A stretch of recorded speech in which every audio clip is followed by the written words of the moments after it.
A história da medicina é, em grande parte, a substituição da ignorância por mentiras. Esse vagar errante por becos sem saída pode ser uma progressão útil, quando os mais inteligentes e impacientes caminhantes encontram um caminho melhor.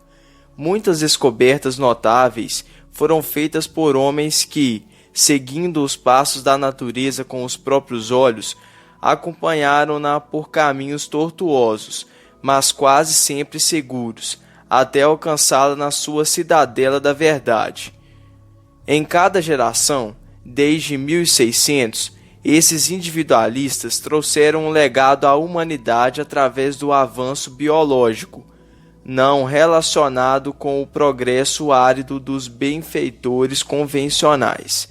O fato de as suas descobertas terem sido, de um modo geral, ameaçadas por perigos insuspeitados, provocando doenças inesperadas e morte, houve contribuição para a área profissional. Em 1771, o sensato Dr. Tobias Smoller podia resumir francamente: existem armadilhas para nossas vidas em tudo que comemos e bebemos. O próprio ar que respiramos está carregado de contágio. Não podemos nem mesmo dormir sem correr o risco de uma infecção. O francês Louis Pasteur ensinou aos médicos que as misteriosas coisas infecciosas que transmitiam as doenças são coisas vivas. A classificação dos tipos exatos dessas coisas foi um obstáculo demolido pela mente bem ordenada dos alemães. Robert Koch, clínico geral numa cidadezinha na Renânia, que, farto de longas e duras jornadas de pacientes rústicos, procurou diversão intelectual no microscópio. Começou estudando um bacilo vigoroso descoberto em 1863 pelo francês Casimir Devane, especialista em tênia solitária. Com os olhos objetivos de um médico do campo, Koch observou a tendência do bacilo para formar cadeias infindáveis e desaparecer em esporos de longa duração e sorrateira virulência, e que causava o antrax. Essa foi a sensação médica de 1876. Robert Koch associou o germe à doença como causa e efeito, um casamento patológico no qual ninguém havia pensado. O antrax, no homem ou no animal, com as pústulas sangrentas na pele, a doença dos cardadores de lã, de rápido e letal desenvolvimento e que ataca os pulmões, era atribuída aos miasmas do campo. Koch provou que o antrax era uma infecção identificável, causada por um agente identificável. Melhor ainda, ele tingiu com corantes de cores vivas esses inimigos invisíveis e descobriu o que eles comiam enquanto se reproduziam abundantemente. A doença do mosaico, que assolou as plantações de tabaco em 1892, e a febre aftosa que atacou o gado em 1898, indicavam que algumas doenças podiam ser transmitidas sem bactérias. Era possível passá-las experimentalmente para um fluido infectável, e isso significava passar pelo filtro impermeável a todos os outros micróbios conhecidos. Os culpados seriam os vírus, que se reproduzem somente no interior das células vivas.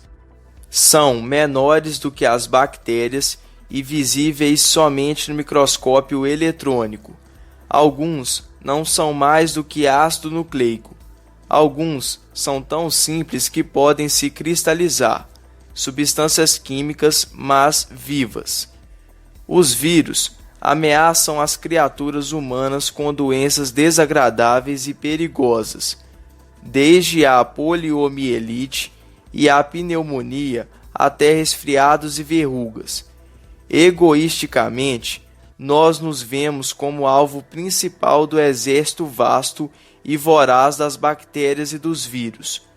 Porém, Os animais, os peixes, as flores e as árvores, insetos e ostras, todos têm a saúde e a vida ameaçadas pela infecção. Seguindo o princípio de Swift, de que as pulgas têm pulgas menores que as picam, até as bactérias ficam doentes e morrem, vítimas dos pequenos vírus bacteriófagos que parecem girinos, descobertos em 1915, nós todos vivemos de alguma outra coisa. Nosso mundo é um paraíso de parasitas. Tantas bactérias e subespécies de bactérias estavam sendo descobertas no reinado da rainha Vitória e de seu neto, o Kaiser Guilherme, que exigiam uma classificação numa lista telefônica microbiana.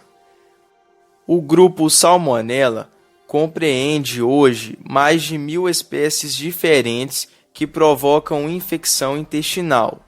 Passaram a ser o tema das conversas cotidianas e levaram o pânico ao povo e aos políticos da Grã-Bretanha em 1988. O homem, com sua notável engenhosidade, criou fornos de micro-ondas e comida congelada, meios ideais para a propagação dos seus inimigos unicelulares invisíveis, e seu confortável ar-condicionado transformou numa ameaça os antes ignorados cocobacilos, que agora disseminam a doença dos legionários. Como um recurso de economia, a alimentação das galinhas com suas próprias fezes, ricas em salmonelas, transformou o ovo do desjejum dos ingleses em Borgias, levemente cozidos, levando as granjas da Inglaterra à ruína, como as vinícolas francesas no passado.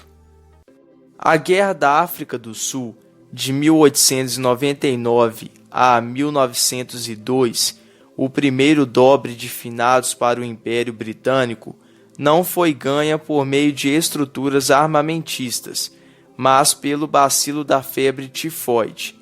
Em cada grupo de 1.000 soldados enviados para a cidade do Cabo, a febre tifoide matou 15. Sir Almoroth Ray criou a vacina, injetando o bacilo do tifo atenuado para criar resistência ao bacilo verdadeiro. O exército zombou da invenção. Sir Almoroth desistiu. Na Primeira Guerra Mundial, o exército teve tempo para estudar a ideia e poucos morreram de febre tifoide. O exército foi vacinado contra tétano também, causada pela terra que entrava nos ferimentos. O cavalo inoculado, com sua tradicional boa vontade, produz uma grande quantidade de antissoro para combater os mesmos germes. Joseph Lister, filho de um comerciante de vinhos de Londres, ainda estudante, assistiu à primeira operação com anestesia realizada na Europa por Robert Liston, no Hospital Colégio da Universidade, em 1846. Lister estudou a inflamação nas patas de sapos. Na sua opinião, a infecção fatal das incisões cirúrgicas não era causada pelos vagos miasmas, como pensava a crença popular, mas por algo sólido que flutuava no ar. Lister antecipou Louis Pasteur, que, em 1864, identificou aquelas partículas invisíveis como coisas vivas que acidificavam o vinho. Lister especulava que, se coisas sólidas faziam apodrecer os vinhos que seu pai vendia, deviam provocar a putrefação das incisões feitas por ele. Tentou então destruir essa massa de germes variados no local em que o bisturi do cirurgião facilitava sua entrada, usando um desinfetante no campo operatório. Ele escolheu o ácido carbólico, que, sabia, tinha funcionado nos esgotos. Ele resolveu experimentar sua ideia em 12 de agosto de 1865, aplicando panos embebidos em ácido carbólico na perna esquerda de Jimmy Greenless, de 11 anos, que estava com fratura exposta da tíbia. Em seguida, Lister adaptou vaporizadores usados para perfume, manejados por um estudante, que durante todo o tempo vaporizava a mesa comum, coberta por uma toalha com borlas como preparada para o chá da tarde, onde se processava a operação. A equipe de cirurgia usava a mesma roupa com que chegava ao hospital, e só o cirurgião arregaçava os punhos.